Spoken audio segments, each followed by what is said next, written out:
September 21, 2025, linggo ng umaga, umalis kami ng bandang alas 6 upang pumunta at dalawin ng isang tourist attraction which is called the tallest waterfall in Ilocos region named Auasan Falls, which is located in Santa Rosario, Sigay, Ilocos Sur. Ang oras papunta doon ay halos 2 hours and 38 minutes. Pero wait, nawala tayo sa daan. Pero guys, di ko akalain na ganun katirik ang ibang daan. Kaya sa mga nagbabalak pumunta at first timer na katulad ko, double check your brakes for safety purposes and syempre doble ingat na rin kasi sabi nila medyo may pagkadulas ang daan. So tara, samahan niyo muna kaming maglakbay habang wala pa yung Super Typhoon o si Paring Nando. Ayun na nga, nagsimula na ang aming trek bandang 9:30 ng umaga at may kasama kaming tour guide at sabi ni tatay, mga 1 oras ang lakad upang makarating sa falls. So 2 footbridge ang aming tinawid, tas lakad sa fields, bago makarating sa may akyatan.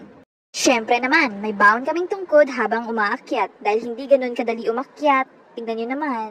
Unang pagsubok pa lang, hingal na kami. Iniisip nga namin kung tutuloy pa ba kami o hindi. Pero in fairness, tuloy lang sa paglalakad. Walang pahinga-pahingang nagaganap po. Uy, after akyatan ay puro pababa naman ang daan. Kala nyo ha? Tuwang-tuwa pa kami kasi wala nang akyatan pero naisip namin paano kaya pagbalik? Di puro akyatan na. Wow naman kami. Sa tuwing pagbaba namin, ramdam na ang panginig ng aming mga tuhod. Papunta pa lang kami pero marami na ring bumabalik paakyat. Guys, uso rin magdala ng payong, sunscreen, or wear your jackets kasi mainit ang panahon. Baka tayo masunburn, mahirap na. And be sure to wear your slippers or any hiking shoes na gusto nyo basta comfortable sa inyong mga paa. Kasi may tatawirin na tubig, kaya dapat siguraduhin mabuti ang inyong mga isusuot. Karamihan nakasuot ng sandugo, may naka-rubber shoes na pang-hike, ganun. Ako, tamang beach walk lang. Pero wag ka, makapit yan. Mas makapit pa sa pagmamahalan yung dalawa.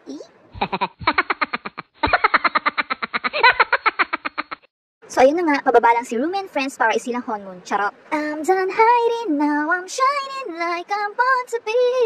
Cause we are hunters, bosses, strong now I believe. We're going up. Wait. Uy, natatanaw na si Auasan, pero wala pa kami sa baba niyan. Selfie muna daw guys. Wow! Grabe, wow talaga. Partida, wala pa kami sa baba niyan. Nasa taas pa lang kami.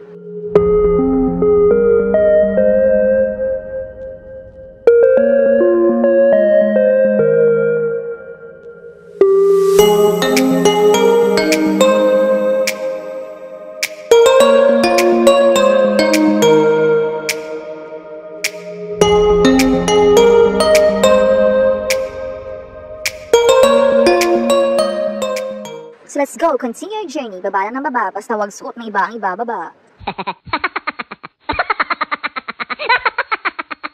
So guys, yung gumawa pala sa hagdan nito, yung nagsemento, ay taga-kapwa Abra din. Galing nyo mga kuya ha. Sisipag nyo naman, palakpakan naman natin sila.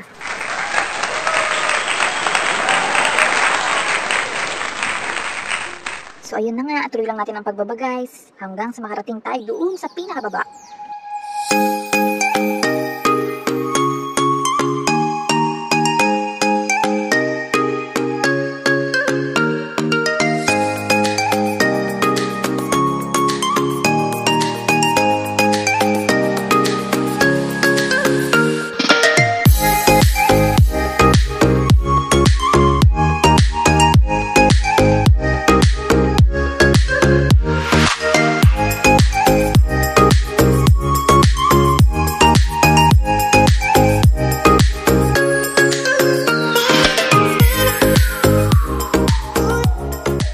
Bandang dito pa lang sa may taas, ramdam na ang pawisik-wisik ni Auasan. Akala ko nga may bagyo na eh. Akala ko dito na si Paring Nando. Ay ano to? Pila ba to ng ayuda? Charot. Ah, pila pala ng mga magpapapicture. Okay, so ayun, baba lang. Pasensya na kasi kahit anong ganda ni GoPro at Vivo 40, kalaban natin yung bagsik ng wisik ni Auasan. Kaya medyo blurry, cam natin guys, sorry.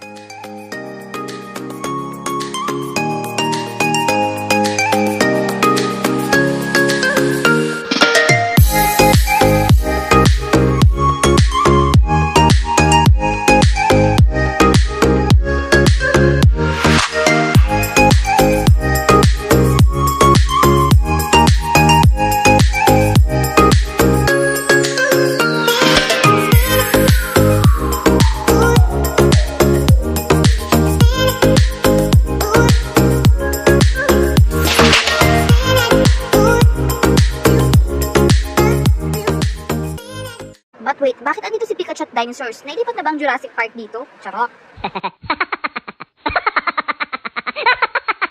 Pero guys, medyo malakas ang alon ng tubig kaya doble ingat sa pagtawid. Pero ako tinanggal ko yung tsinelas ko saka sinabi ko sa aking tungkod.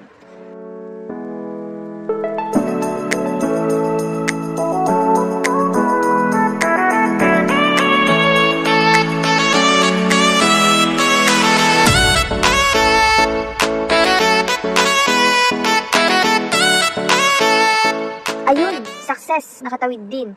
Grabe ha, daming tao. Sabi nga ni tatay, mag-iingat daw dahil kahapon may muntik daw malunod na taga-NCR. Paano naman daw kasi tumalon? Ayun, akala niya mababaw siguro pero kasi malakas as in talaga yung bagsak ng tubig dun. Alain nyo ba naman kasi, may taas na halos 110 meters or 360 feet tall si Awasan kaya nga tinaguri ang highest waterfall in Region 1, itong si Awasan Falls. It is also known for its constant water flow even during the summer months. Finally, nakarating na rin kami dito sa baba. Hays kapagod pero worth it guys. Hi naman dyan, Rumi and friends!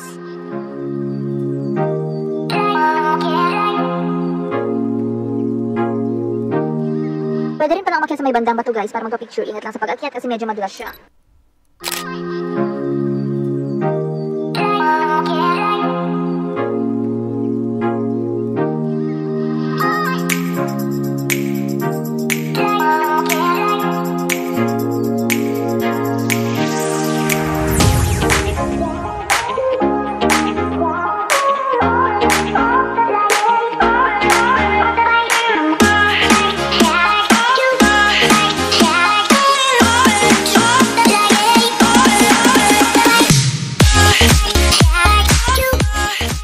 Next target, ang bumila ng halos 1 oras. Wow ate, stig ng medyas ha, nasa labas na pala ngayon.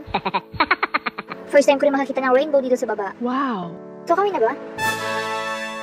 Sige te, push mo lang yan.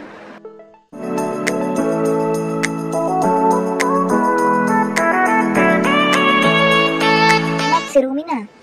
Dahan-dahan lang sa pag-akyat, madulas talaga, kaya importante rin kumapit sa bagay na ayaw mong mawala sa'yo. Este, sa bangko pala.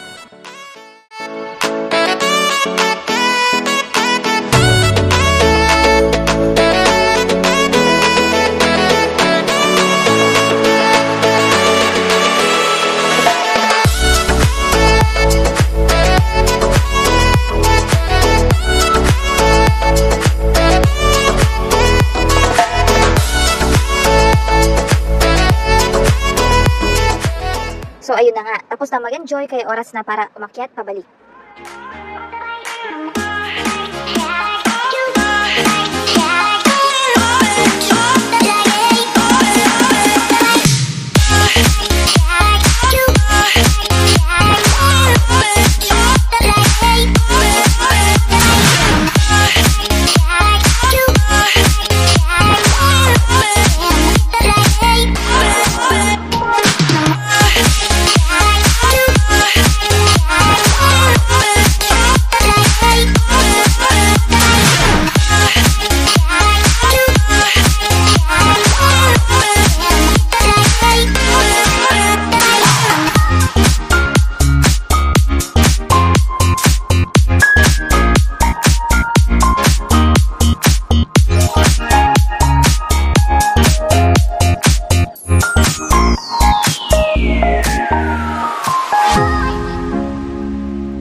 Wow, yung mga lovebirds, nauna na pala dito. Ano na, Bel? Kaya pa?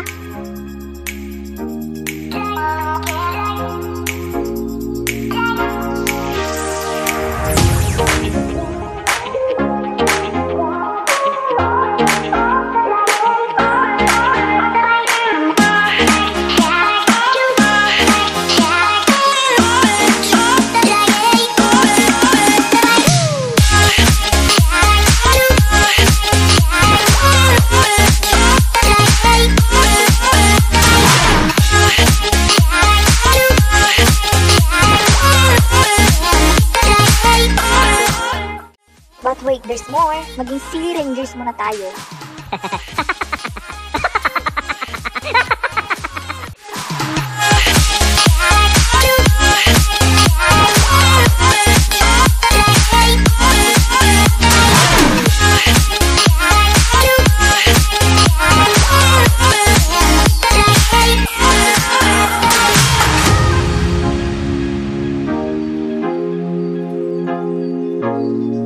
So it's time to go home na, bro, kasi nga paparating na si paring Nando. Babagyo ng malakas, super typhoon yun guys, kaya mag-iingat tayong lahat. Kaya ayan, humahabol kami pa uwi. Ayan, umuulan na nga eh.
kami sa pag-uwi, tas yung ibang mga kasama ko basa pa.